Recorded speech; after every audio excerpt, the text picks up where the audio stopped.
TV 999 news కి స్వాగతం. ముందుగా ముఖ్యాంశాలు.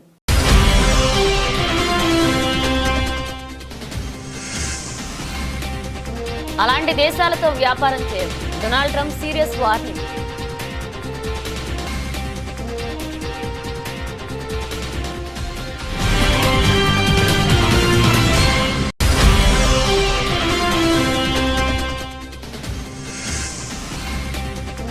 తమిళనాడులోని ప్రైవేట్ ఆసుపత్రిలో ఘోర అగ్ని ప్రమాదం. 7 సజీవ దహనం.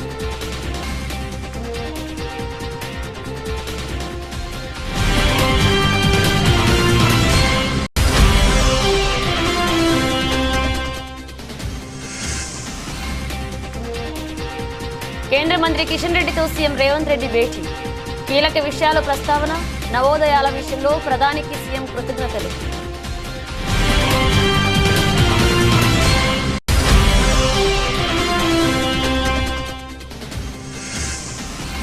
అసభ్యకర పోస్టులపై చంద్రబాబు సర్కార్ సీరియస్. ఇక నుంచి మామూలుగా ఉండదంటూ వార్నింగ్.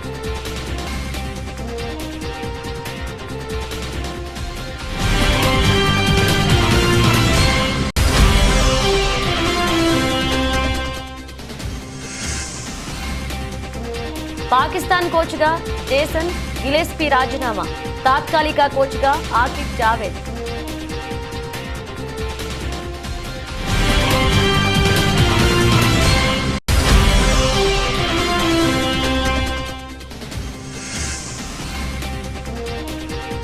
గాయపడ్డ జర్నలిస్టుకు మోహన్ బాబు క్షమాపణలు. లేఖ విడుదల చేసిన మోహన్ బాబు.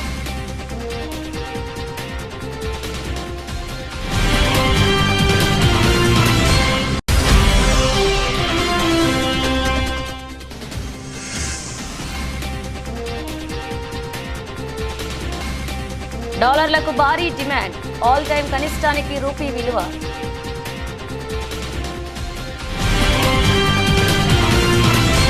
అమెరికా అధ్యక్ష ఎన్నికల్లో ఇటీవలే డొనాల్డ్ ట్రంప్ ఘన విజయం సాధించిన విషయం తెలిసిందే. ఆయన వచ్చే ఏడాది జనవరి 20న అమెరికాకు అధ్యక్షుడిగా రెండవసారి బాధ్యతలు చేపట్టనున్నారు. ఇప్పటికీ తన కార్యవర్గాన్ని నియమించుకుంటున్న ట్రంప్ ప్రపంచ దేశాల పట్ల తన వైఖరిని వెల్లడిస్తున్నాడు. ముఖ్యంగా అమెరికాకు అక్రమంగా వలసలు వచ్చే దేశాలపై ట్రంప్ గుర్రుగా ఉన్నాడు. ఎన్నికల ప్రచార సమయంలోనూ అక్రమ వలసదారులను దేశం నుంచి తరిమేస్తామని ట్రంప్ స్పష్టం చేశారు. తాను అధ్యక్షుడిని అయితే దేశ చరిత్రలోనే అతిపెద్ద ఆపరేషన్ చేపట్టి కనీసం 10 లక్షల మందికి పైగా అక్రమ వలసదారులను వెనక్కు పంపించడం ఖాయము అని ట్రంప్ ఎన్నికల ప్రచారంలో ప్రకటించారు. ప్రస్తుతం ఆయన విజయం సాధించడంతో అక్రమ వలసదారులను వారి వారి దేశాలకు పంపించేలాగా ప్రణాళికలు సిద్ధం చేస్తున్నారు. అమెరికా అధ్యక్షుడిగా మరికొద్ది రోజుల్లో బాధ్యతలు చేపట్టనున్న డొనాల్డ్ ట్రంప్ను Time magazine person of the year అవార్డుకు ఎంపిక చేసింది. ఈ సందర్భంగా ఈ మ్యాగజైన్కు ఇచ్చిన ఇంటర్వ్యూలో ట్రంప్ కీలక వ్యాఖ్యలు చేశారు. అక్రమ వలసలపై ఘాటుగా స్పందించారు. వలసదారులను వెనక్కి తీసుకువెళ్లని దేశాలతో తాను వ్యాపారం చేయబోనని ట్రంప్ పేర్కొన్నాడు. గతంలో ఎన్నడూ చూడని విధంగా దేశంలోకి వలసదారులు వస్తున్నారు. వీరిపై చట్టపరంగా ఎలాంటి చర్యలు తీసుకోవడానికైనా వెనుకాడబోను అని మరొకసారి ట్రంప్ స్పష్టం చేశారు. అమెరికాలో అక్రమంగా వలస వచ్చే వారిని తిరిగి వారి దేశానికి పంపిస్తా, వలసల కట్టడిపై చర్యలు తీసుకునే దేశాలతో వ్యాపార సంబంధాలు కొనసాగించలేము అంటూ ట్రంప్ పేర్కొన్నారు. ఇటీవలే ట్రంప్ మాట్లాడుతూ, నేను అధ్యక్ష బాధ్యతలు చేపట్టిన తొలి రోజు నుంచే పుట్టుకతో సంక్రమించే పౌరసత్వం అంశంపై దృష్టి సారిస్తా అని చెప్పారు. అమెరికా రాజ్యాంగంలోని 14వ సవరణలో పొందుపరిచిన జన్మ హక్కు పౌరసత్వం రద్దు చేయాలని యోచిస్తున్నట్లుగా ట్రంప్ పేర్కొన్నారు. ఆ నిర్ణయం అమల్లోకి వస్తే చెల్లుబాటు అయ్యే పత్రాలు లేకుండా యుఎస్లో తల్లిదండ్రులను జన్మించిన వారికి అమెరికా పౌరసత్వం లభించదు.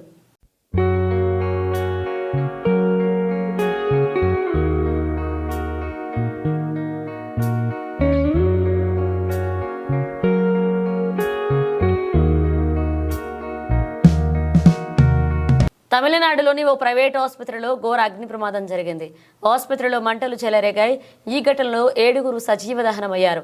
20 మందికి గాయాలయ్యాయి. వారిని మరొక ఆసుపత్రికి తరలించి చికిత్స అందిస్తున్నారు. పలువురు రోగులు సిబ్బంది మంటల్లో చిక్కుకున్నారు. అక్కడ సహాయక చర్యలు కొనసాగుతున్నాయి.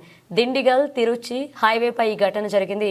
సమాచారం అందుకున్న అగ్నిమాపక సిబ్బంది వెంటనే రంగంలోకి దిగింది. మంటలను అదుపు చేసే ప్రయత్నం చేస్తున్నారు. అగ్ని ప్రమాదం జరిగిన ఆసుపత్రి ప్రముఖ ఆర్థోపెడిక్ హాస్పిటల్ దిండిగల్లో ప్రముఖ ఆసుపత్రిగా గుర్తింపుంది. గ్రౌండ్ ఫ్లోర్లోని రిసెప్షన్ ఏరియాలో షార్ట్ సర్క్యూట్ కారణంగా మంటలు చెలరేగి ఉండొచ్చని చెప్తున్నారు. చూస్తుండగానే క్షణాల్లో మంటలు భవనంలోకి ఇతర ఫ్లోర్స్కు పాకిపోయాయని పోలీసులు తెలియజేశారు. మంటలు చెలరేగడంతో అక్కడ భారీగా పొగాలముకుంది. దీంతో శ్వాస పీల్చుకోలేక రోగులు తీవ్ర ఇబ్బందులు పడ్డారు. అగ్ని ప్రమాద విషయం తెలిసిన వెంటనే అధికార యంత్రాంగం స్పందించింది. 50 అంబులెన్స్లను రంగంలోకి దింపింది. అగ్ని ప్రమాదం జరిగిన ఆసుపత్రిలో చికిత్స పొందుతున్న పేషెంట్లను సురక్షిత ప్రాంతాలకు తరలించేందుకు ఆ వాహనాలు వినియోగిస్తున్నారు.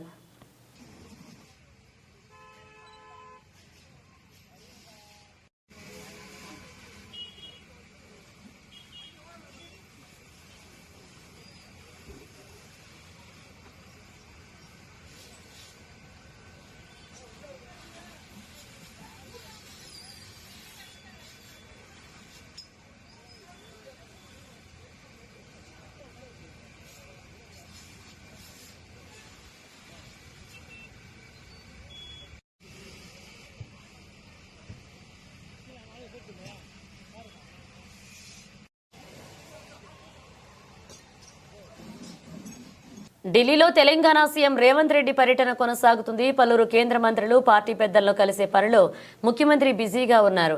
మంత్రివర్గ విస్తరణపై ఏఐసీసీ పెద్దలతో కీలక భేటీ జరగనుంది. మరోవైపు రాష్ట్రంలో పలు ప్రాజెక్టుల కోసం నిధులు మంజూరు చేయాలంటూ సీఎం రేవంత్ రెడ్డి కేంద్ర మంత్రులను కోరనున్నారు. ఇప్పటికే గురువారం కేంద్ర మంత్రులు కిషన్ రెడ్డి, నితిన్ గడ్కరీ, ధర్మేంద్ర ప్రధాన్తో భేటీ అయ్యారు సీఎం రేవంత్. రీజనల్ రింగ్ రోడ్కు అవసరమైన టెక్నికల్, ఎకనామికల్ క్లియరెన్స్ను వెంటనే ఇవ్వాలని కేంద్ర మంత్రి నితిన్ గడ్కరీని సీఎం రేవంత్ రెడ్డి కోరారు. మంత్రి కోమటిరెడ్డి వెంకటరెడ్డి పార్టీ ఎంపీలతో కలిసి నితిన్ గడ్కరీతో భేటీ అయ్యారు CM Revanth. Hyderabad Srisailam elevated corridor, Hyderabad Vijayawada 6 లైన్ల విస్తరణ డిపిఆర్ ఆమోదించాలని కోరారు. అలాగే రాష్ట్రంలో పలు నేషనల్ హైవేలకు నిధులు కేటాయించాలని, కొన్ని రోడ్లు అలైన్మెంట్ మార్చాలని విజ్ఞప్తి చేశారు. పలు ప్రాజెక్టు వద్ద రోప్వేలు ఏర్పాటు చేయాలని కోరారు. కేంద్ర గనుల శాఖ మంత్రి జి కిషన్ రెడ్డితో భేటీలో సీఎం రేవంత్ రెడ్డి కీలక విషయాలను ప్రస్తావించారు. రీజనల్ రింగ్ రోడ్ మొత్తానికి కేంద్ర కేబినెట్ ఆమోదం, రేడియల్ రోడ్లు మెట్రో ఫేజ్ 2, అలాగే మూసీ రివర్ ఫ్రంట్కు కేంద్ర సహాయం, మూసీ గోదావరి నదుల అనుసంధానం, Hyderabad sewerage master plan, Warangal underground డ్రైనేజీకి చేయూత, సింగరేణికి గనుల కేటాయింపు చేయాలని కోరినట్లుగా సీఎం రేవంత్ రెడ్డి తెలిపారు. మరొక కేంద్ర మంత్రి ధర్మేంద్ర ప్రధాన్తో భేటీ అయిన సీఎం రేవంత్ రెడ్డి రాష్ట్రానికి 7 నవోదయ విద్యాలయాలు మంజూరు చేసినందుకు కృతజ్ఞతలు తెలియజేశారు. సాల్వతో సత్కరించారు. నవోదయ విద్యాలయాలు లేని ఇతర జిల్లాలకు కూడా కేటాయించాలని, అలాగే తెలంగాణకు కేంద్రీయ విద్యాలయాలు మంజూరు చేయాలని విజ్ఞప్తి చేశారు. ఇక కేంద్ర మంత్రి కిషన్ రెడ్డితో తెలంగాణ సీఎం రేవంత్ రెడ్డి భేటీ అయ్యారు. కాంగ్రెస్ ఎంపీలతో కలిసి కిషన్ రెడ్డి నివాసంలో కలిశారు సీఎం. తెలంగాణలో వివిధ రకాల అభివృద్ధి పనులకు కేంద్ర ప్రభుత్వం మద్దతు ఇచ్చేందుకు కృషి చేయాలని కిషన్ రెడ్డికి రేవంత్ రెడ్డి విజ్ఞప్తి చేశారు. ఆర్ఆర్ఆర్, హైదరాబాద్ మెట్రో ఫేజ్ 2తో పాటు హైదరాబాద్, వరంగల్లో sewerage, under ground drainage plan, Singareni సంస్థలకు బొగ్గు గనుల కేటాయింపు సహా పలు అంశాలపై కిషన్ రెడ్డితో సీఎం చర్చించారు. 1,63,559 కోట్ల విలువైన ప్రాజెక్టుల విషయంలో కేంద్రం నుంచి కావాల్సిన చేయూతపై కిషన్ రెడ్డితో రేవంత్ చర్చించారు.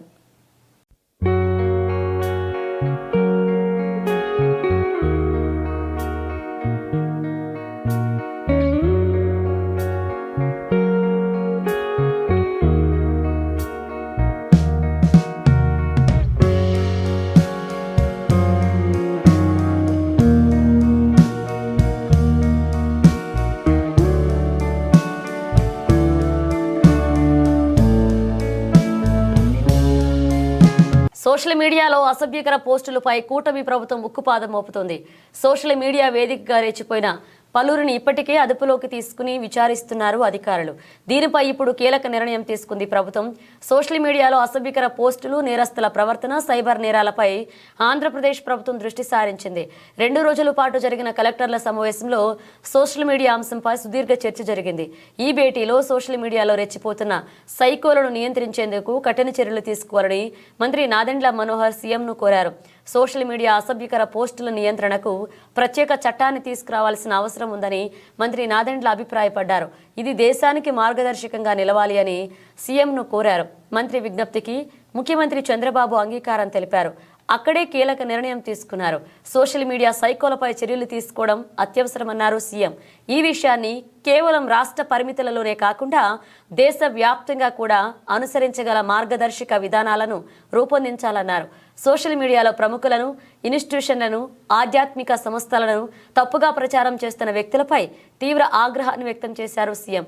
ముఖ్యంగా బ్రహ్మకుమారిల క్యారెక్టర్ను దెబ్బతీసే విధంగా ప్రవర్తించటపై ఆందోళన వ్యక్తం చేశారు సీఎం. సోషల్ మీడియా సైకోలను పులు స్టాప్ పడేలాగా కఠిన చర్యలు తీసుకోవాలి అంటూ ఎస్పీలను ఆదేశించారు. ఇక దీనికోసం ప్రత్యేక కేబినెట్ సబ్ కమిటీ ఏర్పాటు చేశారు.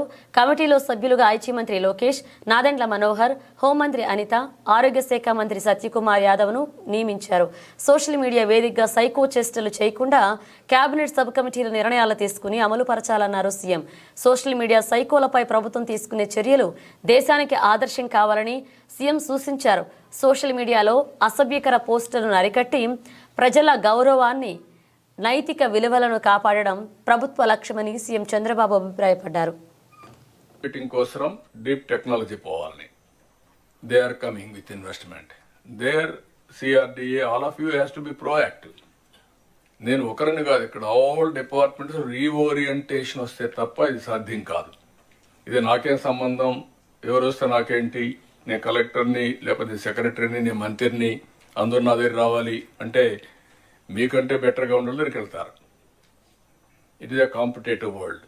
కాంపిటేటివ్ వరల్డ్లో ఎప్పుడు కూడా ఒకప్పుడు మన రాష్ట్రానికి ఇన్వెస్ట్మెంట్కి రావాలంటే భయపడేవాళ్ళు. దేనికి? ఆస్తులు సెటిల్మెంట్లు అయినాయి, పోర్ట్లు సెటిల్మెంట్ అయినాయి, ఇండస్ట్రీస్ని చేంజ్ చేశారు. ఏంటి నెపం ఏంటి? పొలిటికల్గా కావాలని వెనకబడి వాళ్ళందరినీ చేంజ్ చేస్తే ఈ రాష్ట్రంలో పెట్టాలి అనుకున్న వాళ్ళు కూడా వేరే రాష్ట్రాలకు వెళ్ళారు. పోతూ పోతూ కామెంట్ చేసి వెళ్ళారు. ఇంకా సత్యన ఆంధ్రప్రదేశ్గా రాము అని చెప్పేసి వెళ్ళారు. అంటే what it indicates? That is the credibility we have lost. అది రీబిల్డ్ చేయాలంటే మీ అందరిలో ఒక పాజిటివ్గా మళ్ళీ వస్తే తప్ప కొన్ని కంప్లైంట్స్ వస్తున్నాయి అక్కడక్కడ. మీరు అన్ని బాగా మాట్లాడుతున్నారు సార్, మీరు చెప్తున్నారు, మీ వాళ్ళు లెక్క పెట్టుకోవడం లేదు. That attitude has to go. లేకపోతే 6 నెలలు బిజీగా ఉన్నాం, ఇప్పుడు ఇవ్వం, తర్వాత చూద్దాంలే. మనం ఏంటంటే ప్రతి ఒక్కరు speed of doing business. Ashoka cinema theatre ఆవరణంలో వేముల అశోక్ షాపును కూల్చిన సందర్భంగా తెలంగాణ లఘు చిత్రాల నిర్మాతల మండలి, Telangana short film making welfare association సభ్యులు అశోక్కు జరిగిన అన్యాయాన్ని తెలుసుకుని రావడం జరిగింది. ఎలా జరిగింది, ఏమిటి అనే విషయాలు తెలుసుకుని ఈ సందర్భంగా వారు మాట్లాడుతూ ప్రస్తుత ప్రభుత్వం వేముల అశోక్ ఆస్తిని కూల్చడం అన్యాయము అని, వారికి న్యాయం జరిగేంత వరకు వారికి మద్దతుగా నిర్మాతల మండలి అధ్యక్షులు అశోక్ రావు, కోశాధికారి చిరంజీవి రెడ్డి, కనివేని శ్రీనివాస్, కనపర్తి శ్రీనివాస్, కలర్ సత్తన్న తదితరులు ఈ సమస్య సీఎం వద్దకు తీసుకుని వెళ్లి న్యాయం జరిగేలాగా మేమంతా కృషి చేస్తామని, కళాకారుల పక్షాన వారికి మద్దతు తెలిపి భవిష్యత్తులో కూడా పెద్ద ఉద్యమం చేస్తామని భరోసా ఇవ్వడం జరిగింది. ఇవాళ కరీంనగర్ నుండి షార్ట్ ఫిల్మ్ ప్రొడ్యూసర్ అసోసియేషన్ నుండి మరియు short films film makers welfare association నుండి ఇవాళ మా మిత్రులు రావడం జరిగింది. వాళ్ళు ఈటీవీలో, V6లో మరి మీడియాలో వచ్చినటువంటి వార్తల్ని చూసి మా తోటి కళాకారుడికి ఇంత అన్యాయం జరిగింది ఈ ఊర్లో అని చెప్పి తెలిసి వాళ్ళు రావడం జరిగింది. ఇవాళ నేను చెప్తున్నాను, నేను ఇక్కడ ఈ ప్రజలకి ఏం అన్యాయం చేశాను. 1965లో ఈ థియేటర్ తీసుకొని ఒక చట్టబద్ధమైన లీజ్ తీసుకొని దీనిలో థియేటర్ కట్టుకొని మరి కాలానికి అనుగుణంగా ఒక కొత్త థియేటర్ కట్టుకోవడం కోసం మేము కావాల్సినటువంటి పర్మిషన్ల కోసం సింగరేణి వద్ద నుండి మేము ఎదురు చూస్తూ ఉన్నాం.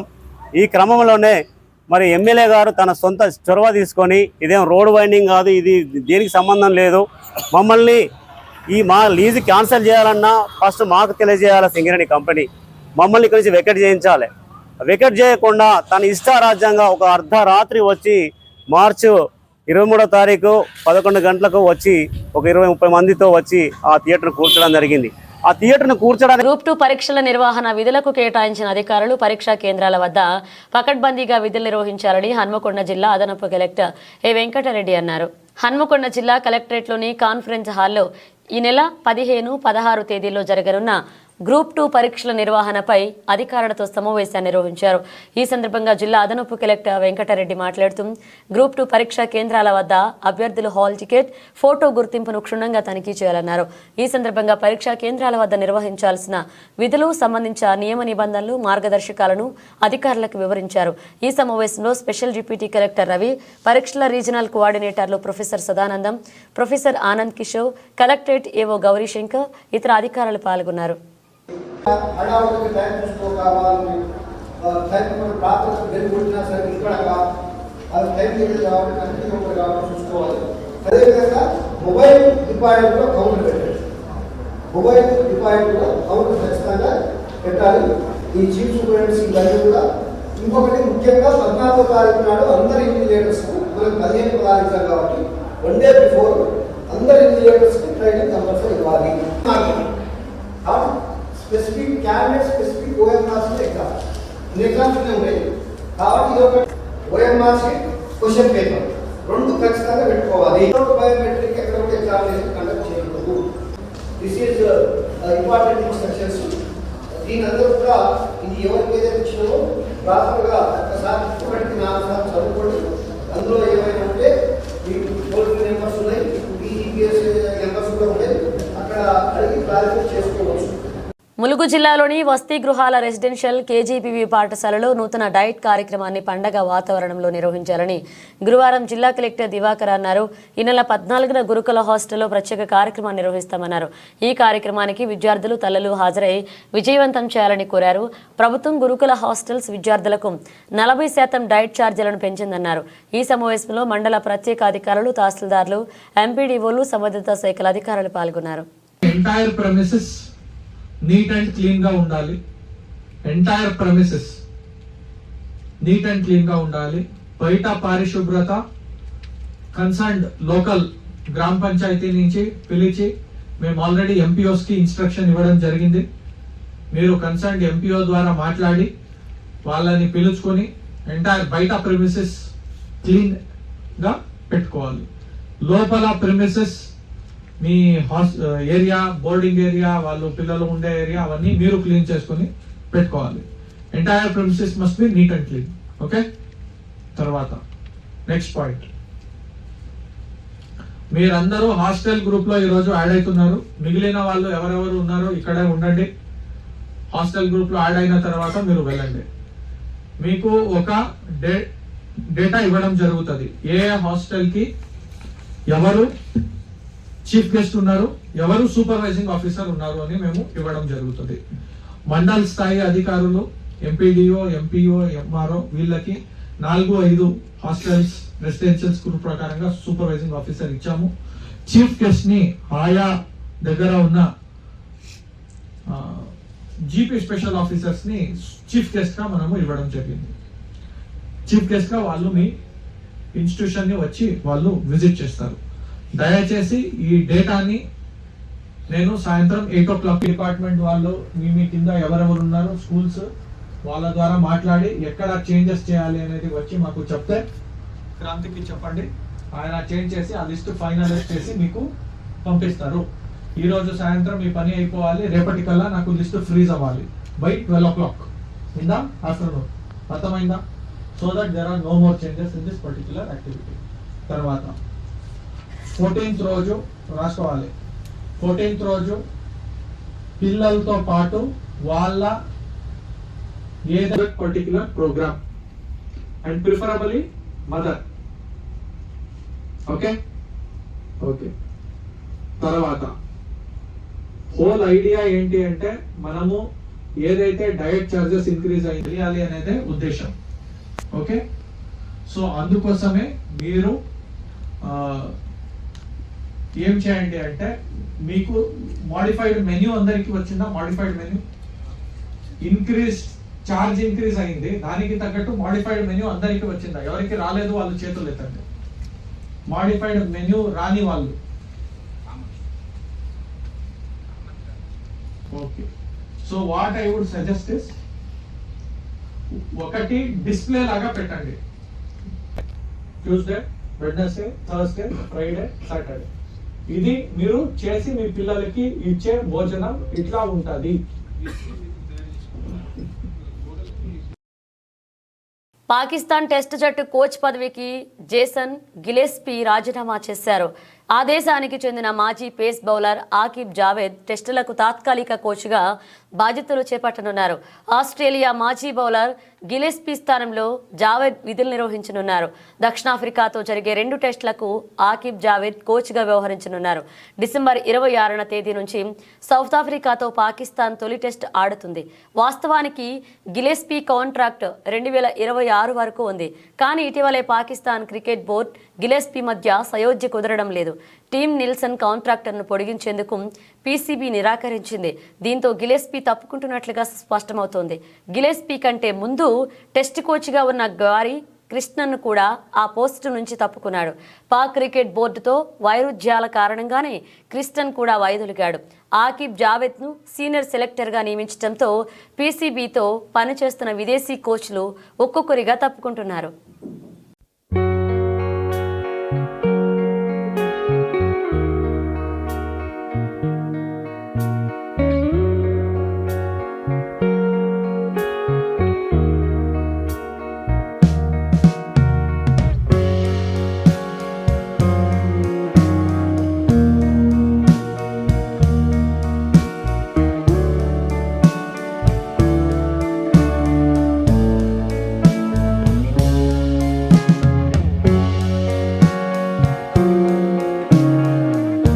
మంచు ఫ్యామిలీలో జరుగుతున్న గొడవల నేపథ్యంలో సినీ నటుడు మంచు మోహన్ బాబు జర్నలిస్టుపై దాడి చేసిన విషయం తెలిసిందే.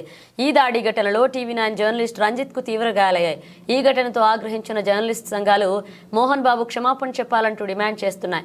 ఈ నేపథ్యంలో దాడి ఘటనలో గాయపడిన జర్నలిస్టుకు మోహన్ బాబు ఎట్టకేలకు క్షమాపణలు చెప్పారు. ఈ మేరకు ఎక్స్ వేదికగా బహిరంగ లేఖ విడుదల చేశారు. కుటుంబ వివాద ఘర్షణకు దారితీస్తున్నట్లుగా చెప్పారు. ఈ ఘటనతో ఓ జర్నలిస్టు సోదరుడు గాయపడడం తనకు బాధ కలిగించిందన్నారు.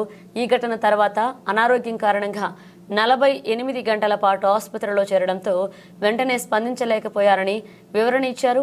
ఆ రోజు తన ఇంటి గేటు విరిగిపోయిందని, దాదాపు 30 నుంచి 50 మంది వ్యక్తులు ఇంట్లోకి చొచ్చుకొచ్చినట్లుగా వివరించారు. ఆ సమయంలో సహనాన్ని కోల్పోయినట్లుగా చెప్పారు. పరిస్థితి అదుపు చేసే క్రమంలో జర్నలిస్టుకు గాయమైందని, ఇది చాలా దురదృష్టకరమన్నారు. అతనికి ఆయన కుటుంబానికి కలిగిన బాధకు తాను తీవ్రంగా చింతిస్తున్నట్లుగా చెప్పారు. ఈ మేరకు హృదయపూర్వకంగా క్షమాపణలు కోరుతున్నట్లుగా లేఖలో పేర్కొన్నారు. గాయపడ్డ జర్నలిస్ట్ త్వరగా కోలుకోవాలని ఈ సందర్భంగా మోహన్ బాబు ఆకాంక్షించారు.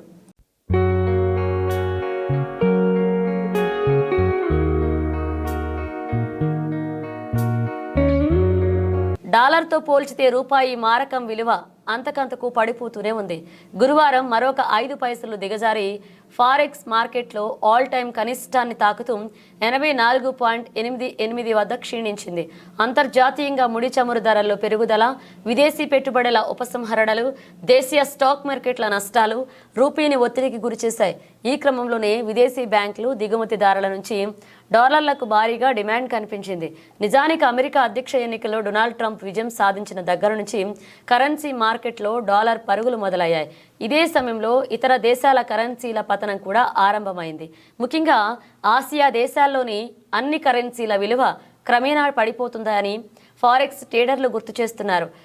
బ్రెజిల్, రష్యా, ఇండియా, చైనా సభ్య దేశాలపై 100% సుంకాల పెంపు ఉంటుందని ట్రంప్ హెచ్చరించడమే కారణమంటున్నారు. గడిచిన 4 రోజుల్లో 3 రోజులు రూపీ నష్టాలకే పరిమితమైంది. మిగతా ఆ ఒక్కరోజు ఎక్కడిదక్కడే ఉంది. ఇక ఈ 3 రోజులు ట్రేడింగ్లో డాలర్తో పోల్చితే రూపాయి మారకం విలువ 27 పైసలు కోల్పోవడం గమనార్హం. సోమవారం ఒక్కరోజే 20 పైసలు క్షీణించగా బుధ, గురువారాల్లో మరొక 7 పైసలు పతనమైంది.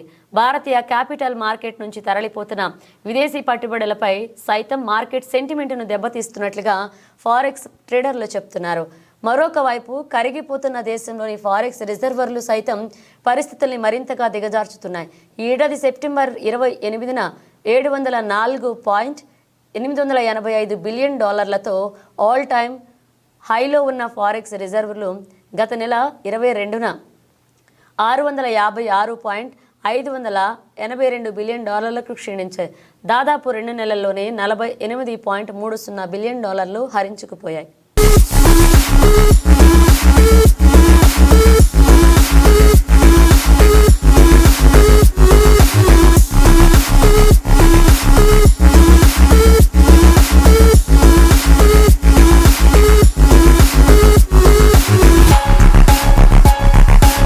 బులెటిన్ ముగించే ముందు హెడ్లైన్స్ మరోసారి.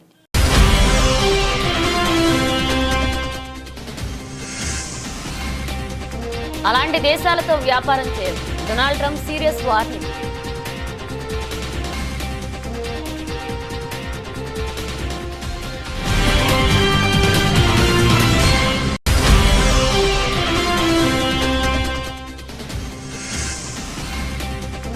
తమిళనాడులోని ప్రైవేట్ ఆసుపత్రిలో ఘోర అగ్ని ప్రమాదం, 7 సజీవ దహనం.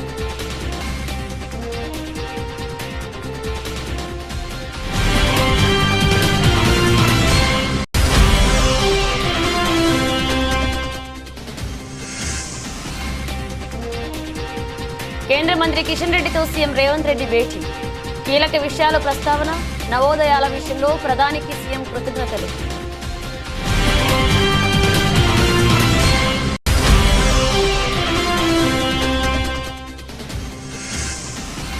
అసభ్యకర పోస్టులపై చంద్రబాబు సర్కార్ సీరియస్, ఇక నుంచి మామూలుగా ఉండదంటూ వార్నింగ్.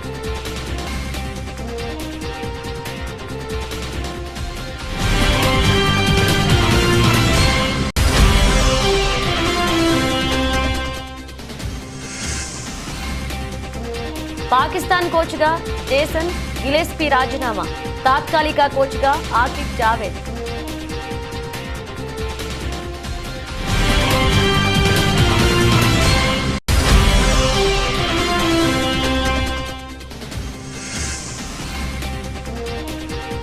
గాయపడ్డ జర్నలిస్టుకు మోహన్ బాబు క్షమాపణలు, లేఖ విడుదల చేసిన మోహన్ బాబు.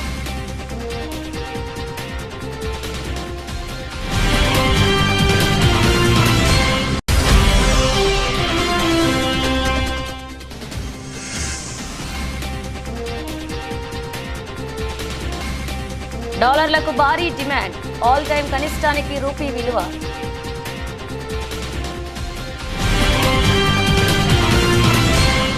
ఇవి బులెటిన్ అప్డేట్స్. మన అప్డేట్స్తో మళ్ళీ కలుద్దాం.